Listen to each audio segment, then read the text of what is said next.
उम्मीद करते हैं एक्चुअली। ये देखो, इसे कहते हैं असली दोस्त।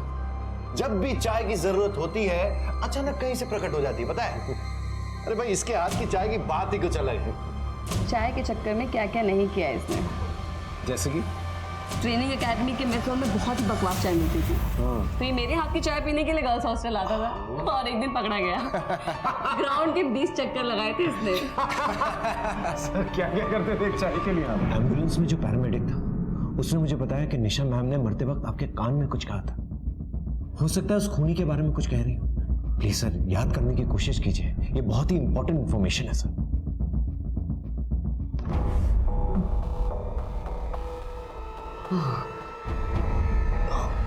नहीं याद आ रहा है मुझे कुछ। No problem sir, no problem. आप रिलैक्स कीजिए।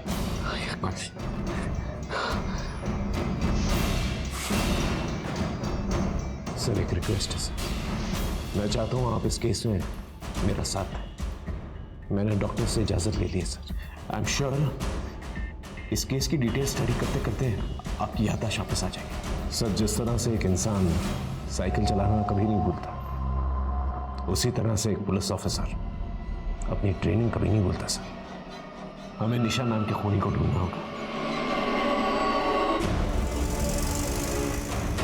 निशा के घर का दरवाजा बंद था, लॉक भी तोड़ा नहीं गया था। क्या सबूत है कि मर्डर हुआ है? हो सकता है सुसाइड हो। सर, निशा मैम के घर में किसी के शू प्रिंट्स मिले और हम सब जानते हैं कि निशा मैम ऐसी नहीं थी जो सुसाइड कमिट करे। सर एक रिक्वेस्ट है, मैं चाहता हूँ ये केस मैं हैंडल करूँ और मैं ये चाहता हूँ कि अरविंद सर मेरा साथ दें। लेकिन इससे तो कुछ भी याद नहीं। लेकिन ठीक है, अगर तुम कहते हो कि यह आइडिया काम कर सकता है तो मैं तुम्हें एक चांस देता हूँ। हाँ, लेकिन मीडिया अटेंशन नहीं चाहिए। एक पुलिस ऑफिसर की मौत हुई है, बहुत सेंसिटिव केस है। I will make sure of that and thank you so much. आइए सर, आइए। सर, एम्बुलेंस जाने के बाद मैंने क्राइम सीन को अच्छी तरह से स्टडी किया। मैं नहीं किया, मैं यही सामने रहता हूँ। कुछ 6 बजे के आसपास ज़ोर से आवाज़ आई थी। पहले पता नहीं चला कि गोली की आवाज़ है या क्या है, लेकिन जैसे मुझे कुछ गड़बड़ लगी मैंने डायल 100 पे कॉल किया। आते जाते किसी को देखा था? सर कुछ 5:30 बजे के लगभग निशा मैडम आई थी। निशा मैम के घर की चाबी और किस किस के पास? चाबी तो अनीता के पास में रहती है, अनीता ही खाना बनाती है उनके यहाँ पर। अनीता खाना बना के कितने बजे निकली थी? सर, मैडम के घर आने के कुछ ही देर बाद ही, और उनका रोज़ का खाना बनाकर मैं उसी टाइम निकलती हूँ। और हाँ सर, उस दिन जब मैं निकली तब मैडम नहाने जा रही थी। चेयरमैन साहब, सोसाइटी में जितने भी मेंबर्स हैं और स्टाफ मेंबर्स हैं उनकी सारी डिटेल्स चाहिए मुझे। और ये जो कैमरा सीसीटीवी कैमरा लगा हुआ है यहाँ पर गेट के पास, उसकी भी फुटेज चाहिए मुझे। एक मिनट आइए मेरे साथ।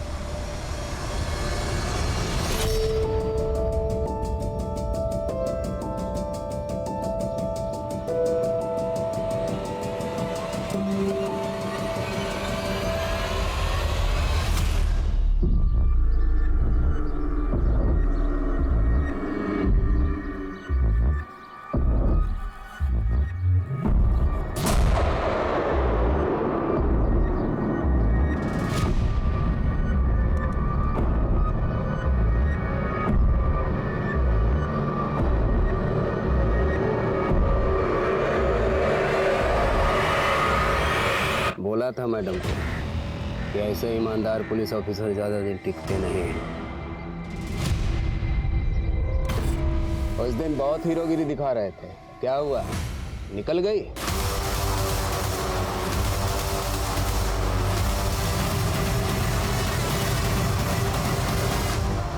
सर क्या हुआ सर? सर हाँ, क्या हुआ सर? वो आदमी, मैं पहचानता हूँ उसे। इसका मुझसे और निशा के साथ झगड़ा हुआ था। कौन आदमी सर? अरे वो गया ना अभी मोटरसाइकिल पे। अब मुझे कुछ याद आ रहा है यार। नाम इट्स ओके, नाम याद। It's okay sir, relax.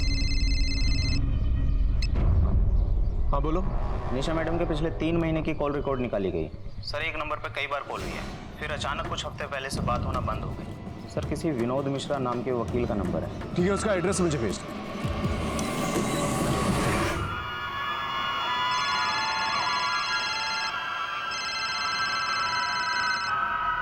Ramesh ji, एक बार और सोच लीजिए।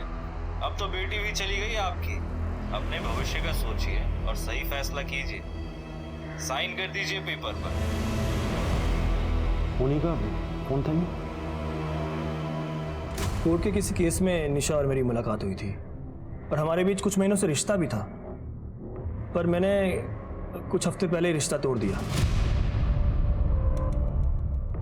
वो क्या है कि एक पुलिस ऑफिसर के साथ मुझे अपना फ्यूचर नजर नहीं आ रहा था।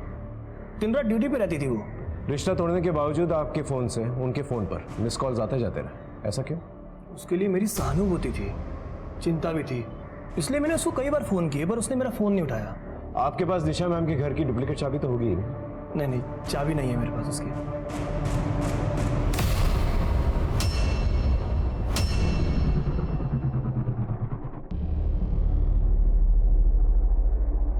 क्या मैं आपके जूते चेक कर सकता हूँ please? Go ahead.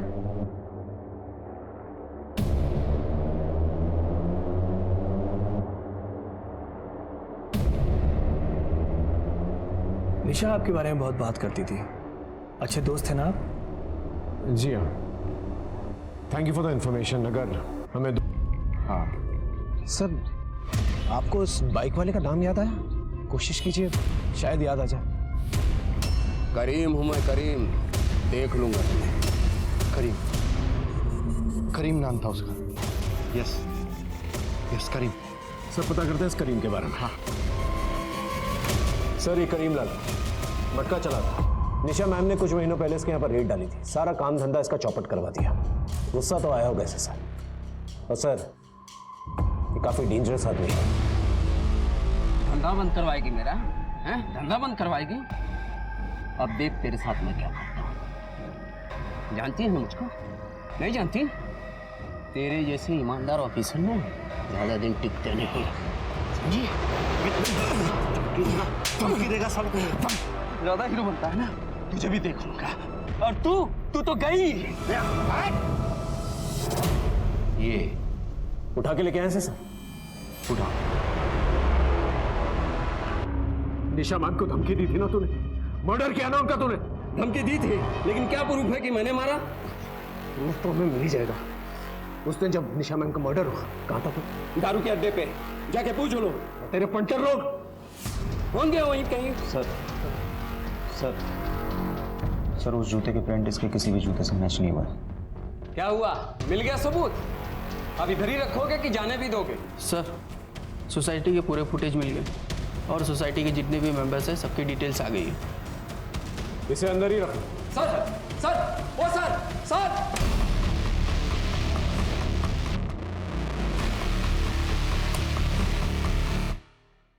Sir, Nisha ma'am जो है 5:30 बजे पहुंचे और उसके ठीक 15 मिनट के बाद अनीता वहां से गई। सर अब देखते हैं इन 20 मिनट में कौन आया और कौन गया।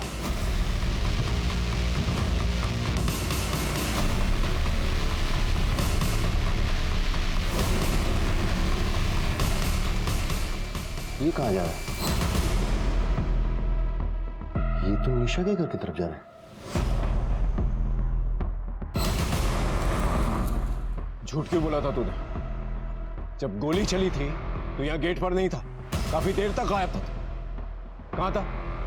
क्या कर रहा था? बोल। जूते उतार, निकाल जूते, निकाल।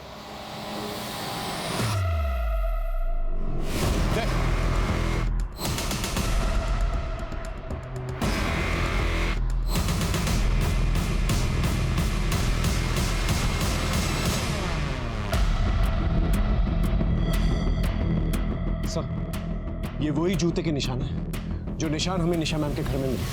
देखिए, क्या कर रहा था तू निशा मैम के घर के अंदर? बोल। निशा मैम को क्यों मारा? बोल। सर, सर, सर आराम से। सर उठिए, सर उठिए, उठिए, उठिए, आराम से, आराम से। सही, जो वॉचमैन लक्ष्मण है ये पहले भी क्राइम कर चुका है, छोटे मोटे, और इसके घर से सस्ते वाले ड्रग्स भी मिले। लेकिन एक बात समझ में नहीं आ रही सर, निशा मैम को मारने का क्या मोटिव हो सकता है सर? हो सकता है वो करीम का हाथ हो इसके पीछे, उसने अपनी गिरोह में शामिल कर लिया हो सकता है सर, अब ये बात तो लक्ष्मण ही बता सकते। अमित, लक्ष्मण की फोटो आसपास के पुलिस थाने में भिजवा दी। Yes sir. और वो जो चेयरमैन ने सोसाइटी वालों के पेपर्स दिए थे वो क्या है? सर एक इंटरेस्टिंग बात है सर, ये अनीता है जो निशा मैम के यहाँ पर खाना बनाने का काम करती थी। इंटरेस्टिंग बात यह है sir that she is a graduate, और ये बात मैंने कंफर्म की। फिर भी निशा मैम के यहाँ पर खाना बनाने का काम करती थी, और सिर्फ निशा मैम के यहाँ ही काम करती थी, और कुछ महीनों पहले ही इसने ज्वाइन किया। इतनी पढ़ी लिखी होने के बावजूद ये बाई का काम क्यों कर रही? सर ये तो रावत की बीवी है ना सर। कौन रावत? रावत हमारे थाने में कांस्टेबल था। आपके आने से पहले निशा मैडम के अंडर में काम कर रहा था सर। उसने सुसाइड किया था, और सर अंदर की बात यह है कि मैडम ने उसे रिश्वत लेते हुए पकड़ा था। मैडम ने बोला था या तो रिज़ाइन कर दे, वरना मैडम उसे एंटी करप्शन वालों को रिपोर्ट कर देते हैं। सर इसी शर्म की वजह से शायद उसने सुसाइड कर लिया होगा।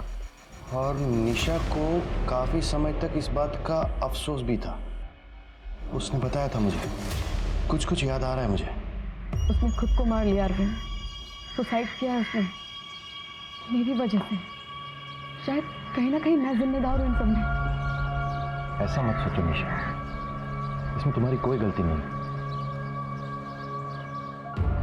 सर ऐसा भी हो सकता है कि अनीता ने अपने पति की मौत का जिम्मेदार निशा मैम को ठहराया। सर मोटिव बनता है सर। अनीता 5:45 बजे सोसाइटी से बाहर गई, गोली उसके बाद चली। सर ये भी तो हो सकता है कि पड़ोसी जयेश ने गलत टाइमिंग बताई। कुछ 6 बजे के आसपास जोर से आवाज़ आई थी। सर एक बार अनीता से पूछताछ करते हैं।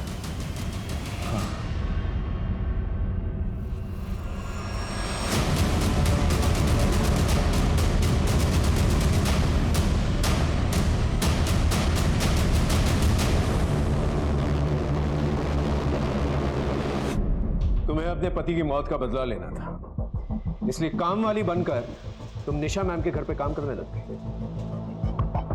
तुम्हें पता था ना कि निशा मैम अपनी पर्सनल गन ड्रॉवर में रखती है, इसलिए साफ सफाई करते वक्त तुमने वो गन निकाली और तो गोली चला, है ना? नहीं सर, ऐसा कुछ भी नहीं हुआ है। सच बात ये है सर कि निशा मैडम जानती थी कि मैं कौन हूँ। मुझे दूसरा कोई जॉब नहीं मिल रहा था, इसलिए उन्होंने मेरी हेल्प की अपने यहाँ काम देकर। ये बात साबित कर सकती है? नहीं सर। जब तक का इन्वेस्टिगेशन चल रही है शहर छोड़ के मत जाओ।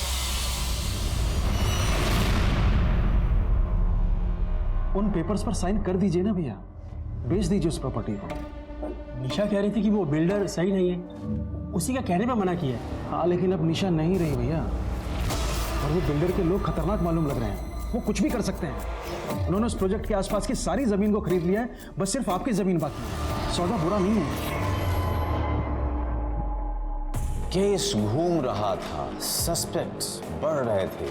ऐसे पेचीदा केसेस में पुलिस पर प्रेशर भी बढ़ता जाता है, और ये तो पहले ही सेंसिटिव केस था।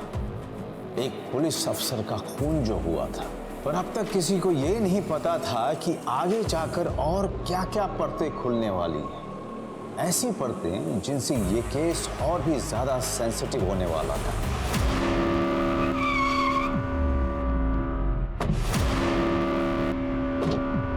Sir are you okay? या हम ओके। सर आप थोड़ा थोड़ा याद करिएगा कि निशा मैम ने आपको एम्बुलेंस में क्या कहा। क्या है कि अगर वो बात याद आ गई ना आपको तो we can crack the case. ठीक है सर। या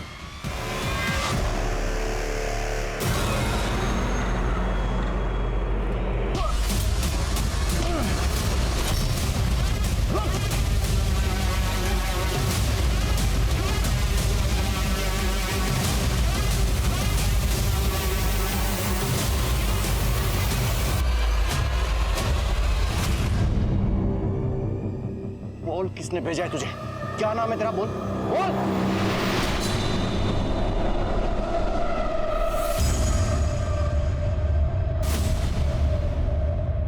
ये कहाँ लेके आई है तू मुझे? यहाँ नहीं, वहाँ।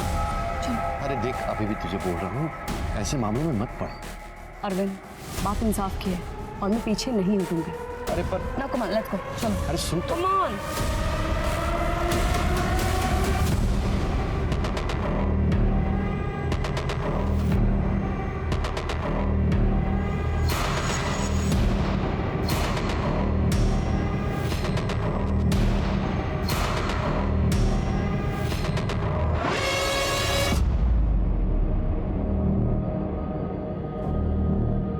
प्रदीप, मुझे कुछ याद आया है। ये जो सामने घर दिख रहा है ना, वहां पे लाई थी वो मुझे।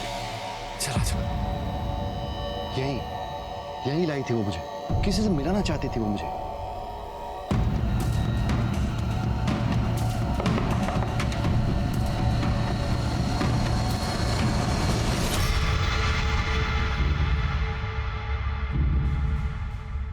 अरे अरविंद सर, आप? निशा मैडम कहाँ है? काफी दिन हो गए, वो आई भी नहीं और उनका फोन भी नहीं लग रहा है। दरअसल निशा मैम का मर्डर हुआ। आप जानती हैं कि निशा मैम अरविंद सर को यहाँ पर क्यों लेके आते थे? वो अकेली ही लड़ रही थी मेरे लिए। वो तो बस इनका सपोर्ट चाहती थी।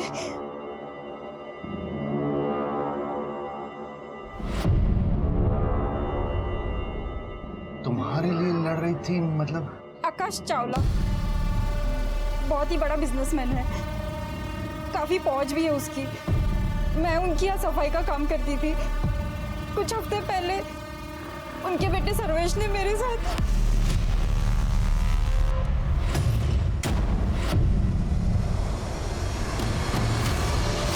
फिर क्या हुआ? मैंने कंप्लेंट लिखवाई थी उनके खिलाफ। निशा मैडम भी थी वहां पे। उन्होंने मुझे भरोसा दिलाया था कि वो सर्वेश को किसी भी कीमत पे सजा जरूर दिलवाएगी। उन्होंने कुछ दिनों के लिए ये कमरा दिलवाया था मुझे, ताकि वो लोग मुझ तक ना पहुंच पाए। वो कुछ भी कर सकते हैं। कहीं उन्होंने ही निशा मैडम को तो। पर निशा मैडम ने मुझे एक और बात बताई थी। उनके हाथ कोई चीज लगी है, कोई ऐसा सबूत जिसके बलबूते पे वो मुझे इंसाफ दिलवा सकती थी। शायद कोई रिकॉर्डिंग थी, पर वो रिकॉर्डिंग क्या थी ये नहीं बताया था मुझे। आपने एफआईआर कौन सी डेट पे लिखवाई थी? सर, ये रही वो एफआईआर जो फातिमा ने दर्ज करवाई थी। अब इस केस में एक नया एंगल आ गया है सर। ये एफआईआर दर्ज करने के बाद निशा मैम ने सर्वेश चावला को हवालात में बंद कर दिया था। बहुत गुरूर है ना तुझे अपने पैसे पे? हाँ, एक मासूम लड़की का रेप किया तूने, पूरी जिंदगी सड़ेगा इसी जेल में। लेकिन अगले ही दिन जो है चावला के वकील ने उसे बेल पर निकाल लिया था। ये आकाश चावला काफी पावरफुल आदमी है सर। लेकिन निशा के पास जो रिकॉर्डिंग थी वो किस चीज की थी? हम निशा मैम के कंप्यूटर को चेक करते हैं, उनके ईमेल्स को चेक करते हैं, शायद वहां से कुछ पता चल जाए। Good idea. Sir, watchman Lakshman का पता चला है, पास के किसी एरिया में छुपा है।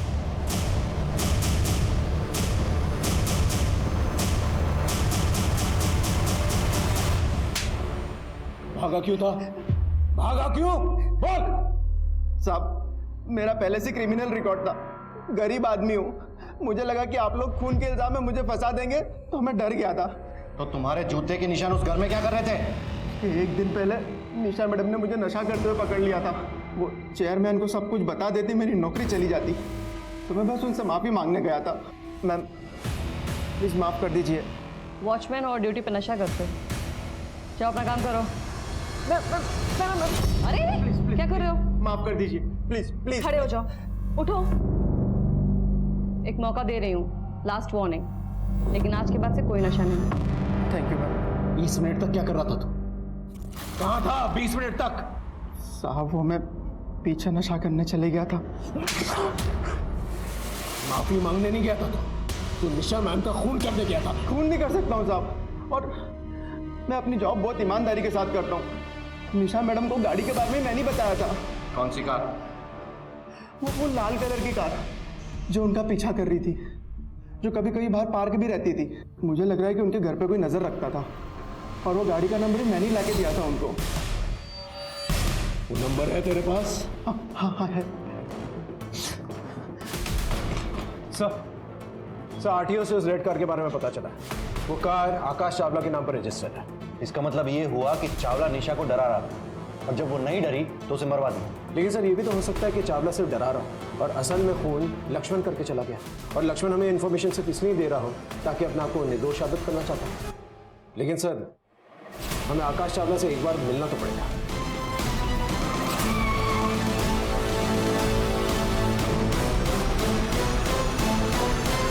एक पुलिस ऑफिसर का पीछा करना उस पर नजर रखना, उसे धमकी देना, और क्या क्या करवाया मिस्टर चावला?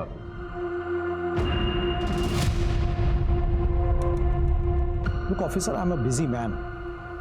अगर आपको कुछ सवाल जवाब करने हैं तो आप मेरे पीए से अपॉइंटमेंट लेकर आइए। और वैसे भी अपने लॉयर के बिना मैं आपके किसी भी सवाल का जवाब नहीं दूंगा।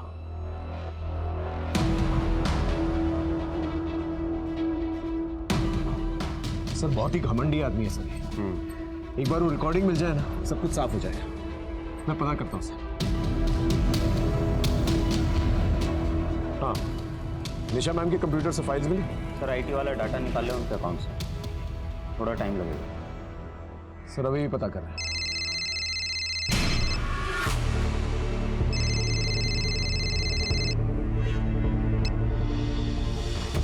Yes sir. दिमाग खराब हुआ है तुम लोगों का? चावला जैसे बड़े आदमी को लपेट रहे हो केस में, कोई सबूत है उसके खिलाफ? नहीं है सर, लेकिन हम कोशिश कर रहे हैं सर। कोई जरूरत नहीं है, मैंने मना किया था ना, मीडिया अटेंशन नहीं चाहिए। चावला से दूर रहो और इस केस को जल्दी से जल्दी बंद करो। Is that clear? सर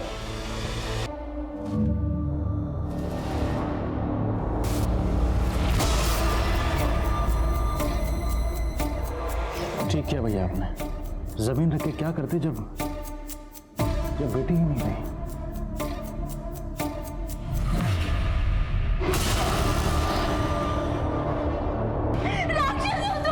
तुमने जो किया है ना, उसके लिए तुम्हें नर्क में भी जगह नहीं मिलेगी। बात सुन मेरी, ये सब तेरी वजह से हुआ है। तू जिम्मेदार है इसकी, और इसकी खबर अगर किसी को भी हो गई ना तो तुझे भी जान से मार दूंगा मैं।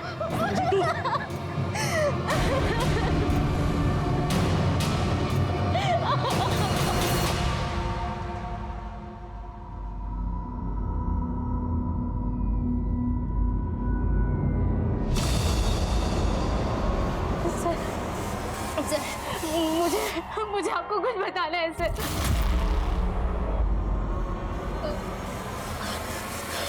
अब बताइए, किसने किया आपके साथ ये? मेरे पति मुझे शुरू से मारते थे, लेकिन मैं ही कमजोर थी कि मैं कुछ कह नहीं पाई, और इसकी कीमत मेरी बच्ची को चुकानी पड़ी। हर बार बोला ना तुझे, मेरी बात नहीं मानेगी ना जान से मार दूंगा मैं, समझी तू?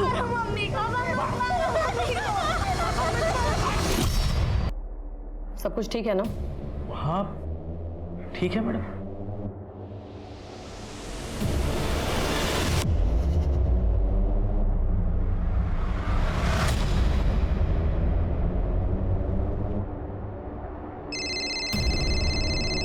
Hello, yeah, I'll just come.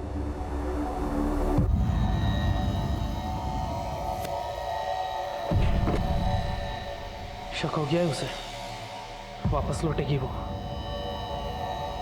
लगता है मुझे कुछ तो करना पड़ेगा। मुझे लगता है कि निशा मैडम को भी मेरे पति ने ही मारा है, क्योंकि जिस दिन निशा मैडम का मर्डर हुआ था उस दिन उसने मुझे बहुत मारा था और मार मार के कमरे में बंद कर दिया। और सर, मेरी बेटी की बॉडी अभी भी घर पर ही पड़ी है। सर, मैं कैसे तैसे अपनी जान बचा कर वापस आई हूँ। अपनी बेटी को इतनी बेरहमी से मारा था। इंसान नहीं, हैवान है। जानबूझ के नहीं मारा साहब। इसकी लाश देखी है मैंने, दिल करता तुझे यहीं दफन कर दूं। निशा मैम को क्यों मारा? साहब आपको फोन तो मैंने ही किया था। अरे तो इसलिए है ताकि तुझ पर शक ना जाए। अपनी बेटी को तो तूने मारा ही है, अगर पता चल गया ना मुझे कि निशा मैम को भी तूने मारा तो लंबे के लिए जाएगा तू।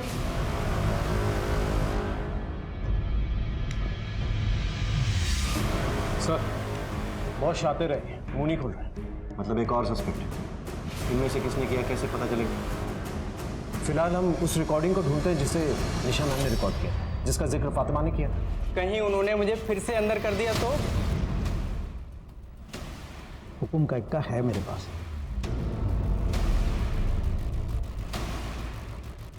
आपका रास्ता क्लियर करवा दिया है मैंने। निशा तो गई, मैंने पेपर्स पर भैया के साइन भी करवा लिए हैं। प्रॉपर्टी आपकी।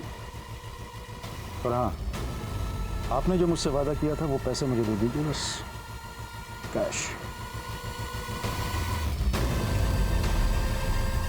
सर, हमने निशा मैम के सारे कंप्यूटर फाइल्स चेक किए, सारी ईमेल्स चेक की, लेकिन रिकॉर्डिंग कहीं नहीं मिली है वैसे।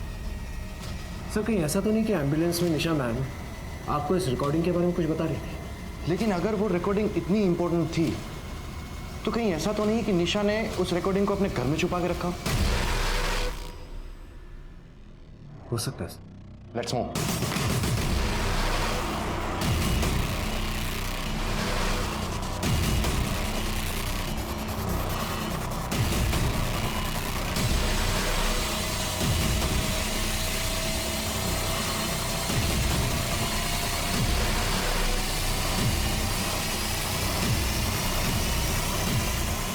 मैम ने इसी फोटो की तरफ इशारा किया था।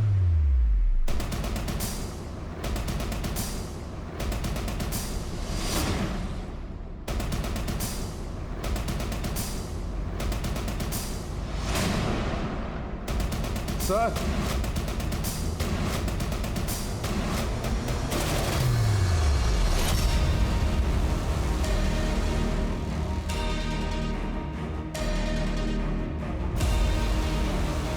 यस, चिंता मत कीजिए, निशा कुछ नहीं कर पाएगी और मैं उसे कुछ करने भी नहीं दूंगा। ये मेरे बेटे की जिंदगी का सवाल है। एक छोटे से रेप के लिए वो जेल जाएगा? मैं हूं ना, आप सिर्फ अमाउंट भेज दीजिए, बाकी मैं सब संभाल लूंगा। ये क्या बकवास है? सर बकवास नहीं है आपकी बातें चावला के साथ जो निशा मैम ने रिकॉर्ड कर ली थी। फातिमा बहुत अच्छी लड़की है, आई ट्रस्ट हर सर। वो कभी गुड मॉर्निंग निहार साहब। मॉर्निंग। कुछ बात करनी थी आपसे, बाद में करें? You can go. Sure sir, I leave this file here sir.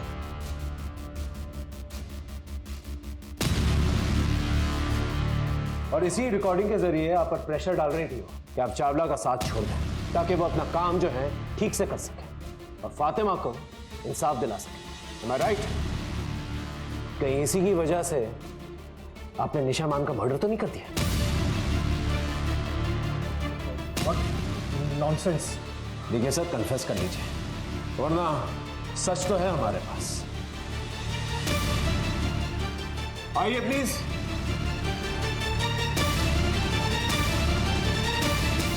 Sir को लेके जाइए, बाकी टीम आपका इंतजार करिए।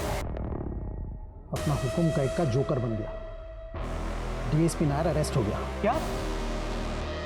और वो रिकॉर्डिंग, वो तुझे भी ले डूबेगी। फोन लगा लॉयर को, अब वही कोई तोड़ निकालेगा। सर ये रिकॉर्डिंग सर्वेश चावला और डीएसपी सर की बहुत ही इंपॉर्टेंट प्रूफ है कि सर्वेश चावला ने ही फातिमा का रेप किया। हमें इसका जल्द से जल्द फायदा उठाना चाहिए और सर्वेश चावला को सीधा अंदर ले जाना चाहिए। Excuse me. हाँ विनोद बोलो। मैं सर्वेश चावला का लॉयर हूँ, फिलहाल उसी हैसियत से मैं आपके पास आया हूँ। मेरे क्लाइंट की कुछ रिकॉर्डिंग है आपके पास, मैं चाहूँगा कि आप वो रिकॉर्डिंग मेरे साथ शेयर करें, बाकी तो मैं कोर्ट में देख लूँगा।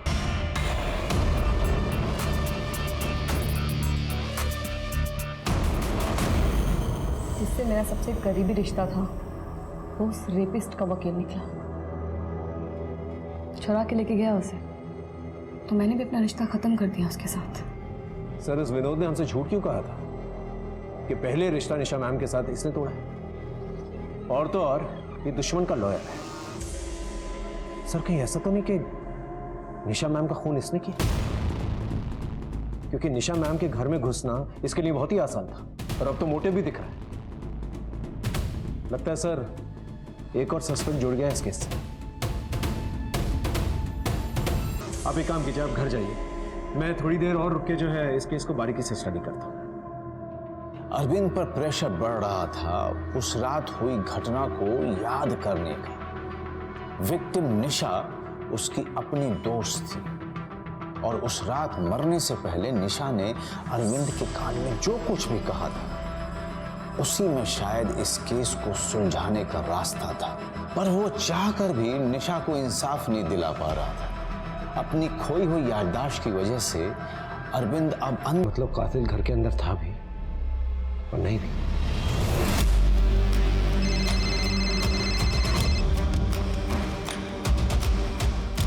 Yes sir.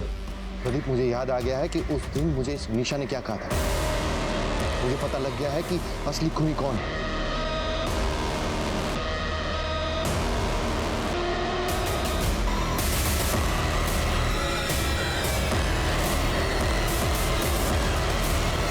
मुझे याद आ गया है कि उस दिन एम्बुलेंस में निशा ने मेरे कान में क्या कहा था।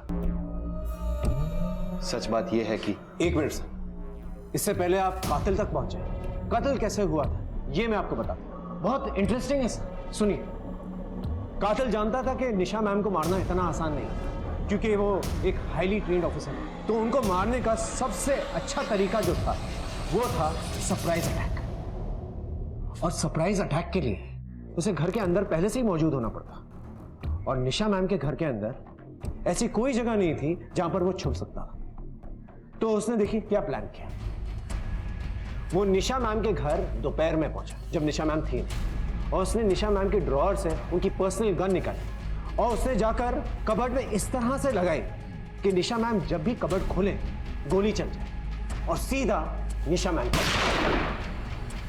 यह था जवाब उस पहेली का जो मैं बार बार सोच रहा था, क्योंकि निशा मैम जब घर पर आई उन्होंने अपनी सर्विस रिवॉल्वर सामने रखी, लेकिन तब तक कातिल अपना ट्रैप सेट कर चुका था। सर, ये बात मुझे तब जाकर पता चली जब मैं निशा मैम के घर पे पहुंचा और उनकी कबर्ड में दोबारा से तलाशी ली। तब मुझे बारूद के ट्रेसेस मिले जो गन चलने पर निकलते हैं। लेकिन सर, एक बात समझ में नहीं आई, जब हम क्राइम सीन पर पहुंचे तो वो गन जो कबर्ड में मौजूद होनी चाहिए थी वो हमें जमीन पर मिली। वो गन कबर्ड से जमीन पर किसने रखी? और यही सवाल जो है हमें कातिल की पहचान करवाता है सर। क्या सर, क्राइम सीन पर जब हम पहुंचे तो वो जो गन कबर्ड में थी वो गन आपने कबर्ड में से निकाल के जमीन पर रखी, ताकि सबको लगे कि खूनी ने खून किया और गन छोड़कर भाग गया, क्योंकि खूनी आप हैं सर। मैंने सीसीटीवी चेक किया, ने विनोद के बारे में बताया, लेकिन मुझसे वो सहन नहीं हुआ और ये कड़वा कूट भी ये सोच के पी गया कि जब मैं निशा को अपनी फीलिंग्स के बारे में बताऊंगा तो वो मेरे प्यार को अपना लेगी, लेकिन ऐसा भी नहीं हुआ। ये क्या है? निशा, निशा आई लव यू। तुम मेरे सबसे अच्छे दोस्त हो, तुम अपने मन में ये सब लेके बैठे हो। तुम्हारे मन में कुछ और बाहर कुछ और है। निशा, मेरी बात तो... लीव। निशा, लीव। दोबारा अपनी शक्ल मत दिखाना मुझे। और उसी गुस्से में मैंने ये फैसला कर लिया कि मैं निशा को मार दूंगा, और इस तरह से मारूंगा कि किसी को मुझ पर शक नहीं होगा, क्योंकि जब गोली चली तब तो मैं तुम्हारे साथ ड्यूटी पर था ना, लेकिन उस एक्सीडेंट में मेरी याददाश्त खोने और वापस पाने के बाद मुझे अपना जुर्म कुछ अलग नजरिए से दिखने लगा। सच कहो यार, मुझसे बहुत बड़ा गुनाह हो गया। निशा मैम के मर्डर के लिए मैं आपको गिरफ्तार करता हूं। You are under arrest Arvind Mudgal. यही एक इकलौता और अनोखा ऐसा केस था जिसमें विक्टिम और इन्वेस्टिगेटर और क्रिमिनल तीनों ही पुलिस अफसर थे। और इतना सब आखिर हुआ क्यों? सिर्फ इसलिए कि एक आदमी अपनी भावनाओं का इस हद तक गुलाम बन गया कि बस एक लड़की की ना ने उसे अपराधी बना दिया। जुर्म को पैदा करने वाले हालात चाहे किसी भी तरह की दुनिया में किसी भी तरह के लोगों को शिकार क्यों न बनाए, पर होते तो सब एक से ही हैं। इनसे बचने का सिर्फ एक ही रास्ता है, और वो ये कि अंतरात्मा और मस्तिष्क इतनी मजबूत हो कि कोई भी हालात हमें गलत रास्ते पर ना धकेल सके। कल फिर मिलेंगे क्राइम पेट्रोल की इस विशेष श्रृंखला में एक नए केस के साथ। तब तक आप अपना और अपने परिवार का खूब ख्याल रखिए।